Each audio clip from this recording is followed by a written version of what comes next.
ശബരിമല സ്വർണ്ണപ്പാളി കേസിൽ ജയിലടയ്ക്കപ്പെട്ടുള്ള പത്മകുമാറിനോടൊരു അഭ്യർത്ഥന. ദയവ് ചെയ്ത് ദൈവതുല്യൻ എന്ന പദം തന്ത്രി വിശേഷിപ്പിക്കാൻ ഉപയോഗിക്കരുത്. എന്താണ് ദൈവതുല്യൻ? നമ്മൾ ഒരു ആപത്തിൽ ചെന്നുപെടുമ്പോൾ നമുക്ക് സഹായവുമായിട്ട്, നിസ്വാർത്ഥമായ രീതിയിൽ സഹായമായിട്ട് വരുന്ന ഒരാളാണ് ദൈവതുല്യൻ, ദൈവത്തെ പോലെയുള്ള ആൾ. അല്ലാതെ പോറ്റിക്കും ഗോവർദ്ധനും മറ്റും ഇദ്ദേഹം ഒരു ദൈവതുല്യനാവാം, അങ്ങനെ പറയാം. ദൈവതുല്യൻ എന്നുകൊണ്ട് ഒരു CPM ജില്ലാ കമ്മിറ്റി നേതാവാണ് പറഞ്ഞാൽ പിന്നെന്തായി? അത് നമ്മുടെ പിണറായി തന്നെ ഉറപ്പിച്ചു. പിണറായിയെ കൊടുക്കാൻ വേണ്ടി കുറേ ശ്രമം നടത്തി കഴിഞ്ഞ തെരഞ്ഞെടുപ്പിൻ്റെ കാലത്ത്. അപ്പോൾ അവസാനമായിട്ട് ഈ രാജീവർ പറഞ്ഞ ആൾ, ഇയാൾ അതിന് മുമ്പ് കണ്ടൊരു മോഹനർക്ക് വലിയ വലിയ അബദ്ധങ്ങൾ പറ്റി. അപ്പം രാജീവരാണ് ക്യാമെന്ന് വിചാരിച്ചു. ഇപ്പോൾ ആ രാജീവരെ ന്യായീകരിക്കാൻ അറസ്റ്റ് ചെയ്തിട്ടല്ലേ ഉള്ളൂ, അതൊക്കെ വിടുന്നുള്ള മട്ടിൽ മറ്റേ രാഹുലർ ഈശ്വരർ തുടങ്ങിയിട്ടുണ്ട്. അതിനോട് മിണ്ടാണ്ടിരിക്കാനാണ് വിനു പറയുന്നത്. അറിയില്ലെങ്കിൽ മിണ്ടാണ്ടിരിക്കും. അനുജ്ഞ എന്ന് പറഞ്ഞിട്ടൊരു കേസുണ്ട്.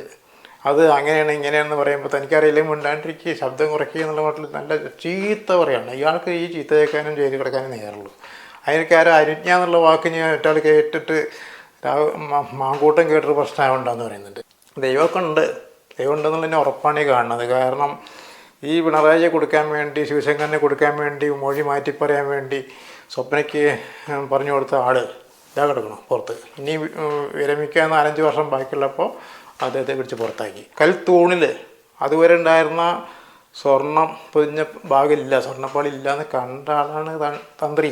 ആ തന്ത്രി എന്ത് ചെയ്യണമെന്ന് അയാൾക്ക് ഒത്തിരി തന്ത്രം ഉണ്ടെങ്കിൽ അയാൾ ചെയ്യേണ്ടത് ഒന്നുകിൽ ഇതിൻ്റെ റിപ്പോർട്ട് കൊടുക്കുക, ഇതങ്ങനെ പോയിട്ടുണ്ട്, അല്ലെങ്കിൽ അത് മര്യാദയ്ക്ക് പൊതിഞ്ഞ് കള്ളത്തരം കാട്ടിയത് സൂക്ഷിക്കാൻ നോക്കുക. ഞാൻ ആലോചിക്കുകയാണ്, എന്തിനാണ് കൽത്തൂണിലും നിന്നൊരു അമ്പലം ഇതില്ലാത്ത സമയത്തും. അതേപോലെ ഒരാൾ പറഞ്ഞിരിക്കുകയാണ്, ഇനി ദയവ് ചെയ്ത് ആൾക്കാർ പോകുമ്പോൾ നാണയമൊന്നും കൊടുക്കാണ്ട്, നോട്ടും കൊടുക്കാതെ ചുരുങ്ങിയ രീതിയിൽ എന്തെങ്കിലും ചെയ്യുക, അല്ലെങ്കിൽ എണ്ണയോ മെഴുകുതിരിയോ കൊടുക്കുക, അല്ലെങ്കിൽ നിലവിളക്ക് കൊടുക്കുക. ഇതിലപ്പുറം പണമൊന്നും തൊടിയിപ്പിക്കരുത്. പിന്നെ പോറ്റി പണ്ടേ ഇയാളുടെ സിൽബന്ധിയാണ്. പോറ്റിയുടെ കൂടെ ചെന്ന ശരിക്കും ശബരിമല ദൈവത്തെ തൊഴുതാൽ മതി, അവിടെ നിന്നുള്ള പ്രസാദം വാങ്ങിയാൽ മതി. ഈ തന്ത്രിയെ കാണാൻ വേണ്ടി സമ്പന്നരായ ഭക്തന്മാരെ കൊണ്ടുവന്നു. അവിടുന്ന് പോറ്റിക്കും കമ്മീഷൻ, തന്ത്രിക്കും കാശ്. ഇതാണ് അവിടെ നടന്നിരുന്നത്. തന്ത്രി ഒന്നെങ്കിൽ ഇത്തിരി തന്ത്രം നേരത്തെ പറഞ്ഞ പോലെ പ്രയോഗിക്കേണ്ടതായിരുന്നു. ഇയാളെ അറിയില്ല എന്ന് പറയും, ഇയാളെ അറിയും കണ്ടിട്ടുണ്ടെന്ന് പറഞ്ഞു.